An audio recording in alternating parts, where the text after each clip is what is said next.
Isang mapagpalang umaga po sa ating lahat. Ngayong araw na ito ay naatasan po ang Aklatang Lungsod ng Maynila na manguna sa lingguhang pagtataas ng watawat ng Pilipinas, katuwang ang Boy Scouts of the Philippines. Atin pong sisimula ng ating programa sa isang panalangin na pamumunuan ni Ginang Karen Isabel A. Acapulco, kasunod ang sabayang pag-awit ng Lupang Hinirang kasama ang Manila City Band at panunumpa ng katapatan sa watawat ng Pilipinas sa pangunguna ni Ginoong Renan C. Santos. Susundan ito ng sabayang pagkanta ng awit ng Maynila kasama ang Manila City Band. Ating mapapakinggan ang maikling pananalita ng Officer in Charge ng Manila City Library, Director Maylin C. Villanueva, at ang mensahe ng ating pinakamamahal na alkalde, Mayor Hani Lacuna Pangan. Tayo po ay sama-samang manalangin sa ngalan ng Ama, ng Anak at ng Espiritu Santo. Ama naming banal at makapangyarihan sa lahat, maraming salamat po sa isang masaganang buhay at malusog na katawan na iyong ibinigay sa amin. Maraming salamat din po sapagkat binigyan niyo kami ng panibagong araw at pagkakataon na muli naming magampanan ang aming trabaho sa araw-araw. Dalangin po namin na gabayan mo kami sa aming mga gawain bilang mga kawani ng gobyerno. Tulungan mo po kami na maisakatuparan namin ng maayos, matagumpay at puno ng pagmamahal ang aming mga responsibilidad sa araw-araw. Bigyan mo kami ng karunungan, integridad at pagmamahal sa aming kapwa, lungsod at bansa. Hinihiling namin na patuloy po ninyong bigyan ng kalakasan ng katawan, tamang pag-iisip at mabuting puso ang mga namumuno sa aming lungsod, Mayor Hani Lacuna Pangan, Vice Mayor Yul Serborneto at mga konsehal ng bawat distrito upang maisakatuparan ng maayos ang kanilang mga tungkulin ng paglilingkod sa bayan. Ang lahat ng ito ay tinataas namin sa pangalan ni Jesucristo ang aming tagapagligtas. Amen. Pa sa ating watawat. Ako ay Pilipino. Buong katapatang nanunumpa sa watawat ng Pilipinas at sa bansang kanyang sinasagisag, na may dangal, katarungan at kalayaan na pinakikilos ng sambayanang makadiyos, makatao, makakalikasan at makabansa.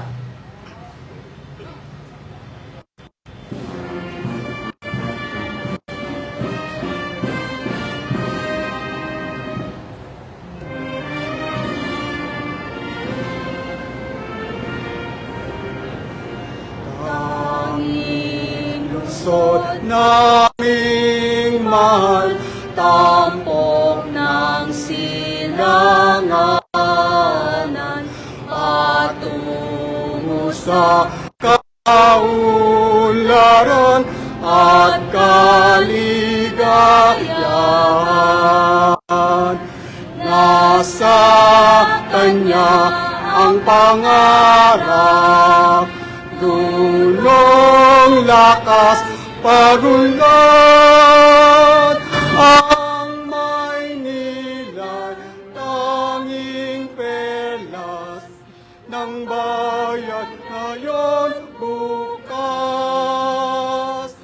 Maynila, o Maynila, dalhin mo ang bandila. Maynila, o Maynila, at itangal itong bansa. Maynila, o Maynila, dalhin mo ang bandila. Maynila, o Maynila, at itangal itong bansa.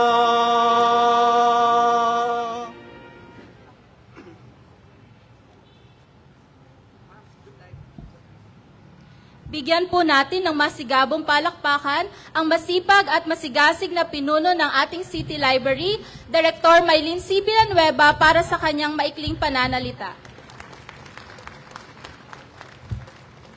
Mayor Hani Lacuna Pangan, Vice Mayor Yul Servo Nieto, Secretary to the Mayor Marlon Lacson, City Admin Bernardito Ang, Chief of Staff Josue Santiago, sa mga kagalang-galang na konsehal, mga kapwa ko namumuno ng iba't ibang departamento, at sa lahat ng kawani ng lungsod ng Maynila, isang maganda at mapagpalang umaga sa inyong lahat.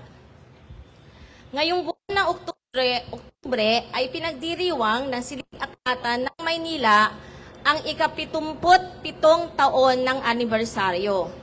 Sa loob ng 4 na linggo ay may iba't ibang events na gaganapin at pangungunahan ito ng 4 na dibisyon ng Manila City Library. At ito po ay magtatapos sa isang misa ng pasasalamat sa October 27 sa Manila Sacramento Friendship Public Library. Gusto ko lang din pong ibahagi sa inyo ang mga natanggap po ng Manila City Library na pagkilala ngayong taon na ito mula sa National Library of the Philippines. Ang Best Prexy Activity for Digital Literacy, ang ikatlong gantimpala sa namumuno ng Silid-Aklatan non-librarian category, at ang Career and Self-Development Award po para sa inyong lingkod. Mula po ng Enero hanggang Setyembre ng kasalukuyang taon, bagamat 5 po na sangay ng Manila City Library ay kasalukuyang ginagawa at hindi functional, ay nakapagbigay po kami ng mga sumusunod na serbisyo. Library users na nagpunta po ay 61,269, computer and Wi-Fi users 16,099, mga nanghiram at gumamit po ng libro 21,762, children served 47,891, senior citizen 425, and we visited 157 barangays and 11 schools. Kaya po ang kabubuang library services na dineliver namin sa public ay 156,856. Kaya kung may nagtatanong po sa inyo, kung may nagpupunta po ba sa mga libraries o mga silid-aklatan ng lungsod ng Maynila, siguro po ay nasagot ko na po kayo sa inyong mga katanungan. Kaya ang lahat naman po ng kawani ng Manila City Library ay taus-puso po talaga nagpapasalamat sa suportang binigay ng ating lungsod. Sa pangunguna po ng ating mapagkalingang ina ng Maynila, Mayor Hani Lacuna Pangan, Vice Mayor Yul Servo Nieto, Congressman Ernesto Juniso Jr., Congressman Irwin Cheng, sapagkat pinangunahan po nila ang pagsasaayos ng Valeriano Fugoso Public Library, San Nicolas Public Library, Tondo Public Library at ang isang state-of-the-art library na magiging bahagi ng Kalinga Center sa Paco. At higit sa lahat po kay City Ad Tito Bernie na lagi pong handang tumulong sa ating mga programa. Maraming salamat po sa inyo. Ito po ay isang pagpapatunay lamang na patuloy po ang pamahalang lungsod ng Maynila sa pagbibigay ng dekalidad ng mga serbisyo upang iangat ang antas ng kaisipan ng mga batang Maynila. At ngayon po, at upang magbigay inspirasyon sa ating ngayong umaga, naririto po ang kauna-unahang babaeng alkalde ng Maynila at tunay na may pusong ina sa kanyang mga nasasakupan, Mayor Hani Lacuna Pangan.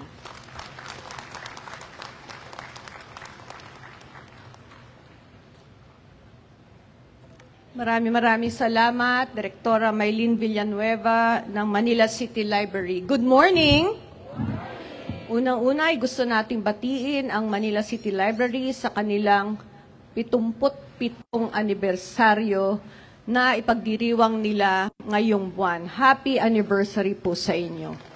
Gaya po ng nabanggit ni Direktora Villanueva, para po dun sa mga hindi nakakaalam, marami po tayong library. At pinipilit po natin itong pataasin ang antas ng serbisyong ibinibigay ng ating mga library. Kung kaya't dumarami po ang ating mga kliyente mula bata hanggang matanda. Ngayon po kasi, digital age na, karamihan po ng pag-research ay ginagawa na lang sa loob ng kanilang mga tahanan. At ito ay sa tulong ng internet. Pero hindi pa rin matutumbasan ang pagbukas ng aklat. Marami pa rin po tayong mapupulot na aral kapag tayo po ay talagang nagbabasa. Yun dati po nating ginagawa. Mas nahahasa po tayo kasi hindi naman po lahat ng nababasa natin sa Google ay pawang katotohanan. Kadalasan po kulang-kulang o di kaya ay hindi totoo. Kaya tinihikayat po natin ang lahat, lalo na kung kayo ay may mga anak, na bisitahin niyo po ang ating mga library sa buong Kamaynilaan. Gusto rin po natin pasalamatan ang ating pong nakasama ngayong linggo sa ating pagtataas ng watawat, ang mga Boy Scout and Girl Scout.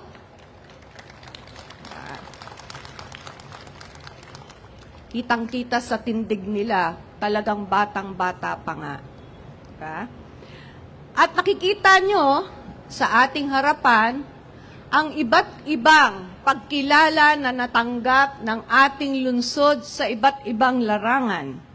Kagaya na lang po na galing sa DTI, Department of Trade and Industry, 3rd place overall competitiveness award for highly urbanized city.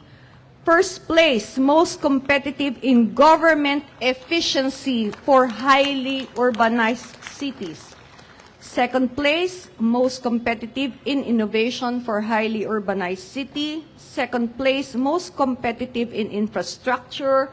4th place, most competitive in resiliency. And 7th place, most competitive in economic dynamism. Sa Seoul naman po, Seoul National University Academe and We Go Smart Cities, tayo po ang nanalong first runner-up Human Centricity Project category. At nakuha po natin yung, tama ba, pinaka-overall award. Tama ba, Joy? O, ito na yon. Okay. Sa nakaraan, o nakalipas lang na 24th Association of Tourism Officers in the Philippines National Convention, sa Boracay, ginawa po noong unang linggo ng Oktubre, nanalo po tayo Best Tourism Oriented LGU, finalist, Maynila, dalhin mo ang bandila. Best Tourism Religious Practice, grand winner, ang Traslasyon. Best Brochure for Tourism Promotion, ang grand winner. Best Tourism in Month Week Celebration, Creating Opportunities for Manila, first runner-up. And Best Video for Tourism Promotion, Anak ng Maynila, second runner-up. Sa MGM Museum AVP Competition by the National Commission for Culture and the Arts, ang grand winner po ay ang ating Manila Clock Tower Museum. Isa lang pong patunay ito na tama ang direksyon na tinatahak ng pamahalaang lungsod ng Maynila. Kung kaya't ipagpaumanhin nyo, bagamat merong strike ngayon, ay minabuti natin na ipagpatuloy ang ating responsibilidad na gampanan ng ating tungkulin. Kaya po, baka nagtatanong kayo, bakit may pasok? Dahil kailangan po nating pumasok para po sa kapakanan ng ating mga kababayang Manilenyo. Maraming salamat. Magandang umaga po sa inyong lahat.